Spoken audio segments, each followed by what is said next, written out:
Zapiso, thank you. Well, more on that. 25 years into democracy, very little progress having been made to transform the labour sector in the country. The slow pace of transformation came under the spotlight as the Commission for Employment Equity presented its 19th annual report on employers and workplace transformation. Labour Minister Thulas Nxesi expressed his concern at the latest numbers and called for stronger punitive measures. The Commission and the Labour Ministry addressed the media in Pretoria.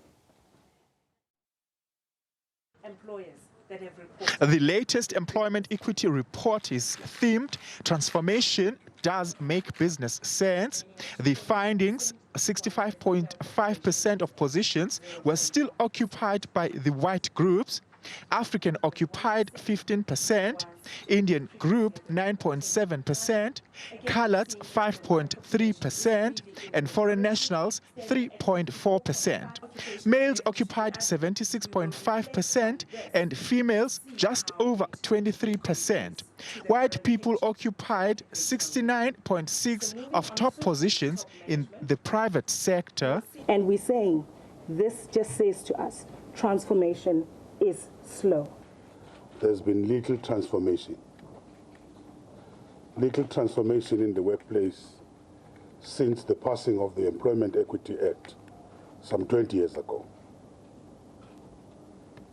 which means our country is not moving on transformation. This is particularly true at the middle to the upper occupational levels. The groups that are most underrepresented for both male and females are Africans, coloureds, and persons with disabilities. And this cannot continue. That's why our people keep on asking us questions. What liberation are we talking about when economically things remain the same? The Commission has tabled several recommendations to improve transformation. We're saying that we need to create an enabling environment, an environment in which transformation can be sped up. We need to see more growth of designated groups, especially in the top 4 levels of the workforce. And therefore, we have recommended to the Minister that we put in place sector targets. And currently, we're in the process already of engaging the different sectors around these targets. Secondly, we're also saying we're promulgating Section 53, which is issuing out a certificate of compliance to employers, and those organizations or employers that do not have a certificate of compliance cannot do business with government. Those who do not comply must face the music. Those who do not comply, they must be punished. Meanwhile, Labour and the Black Management Forum also weighed in.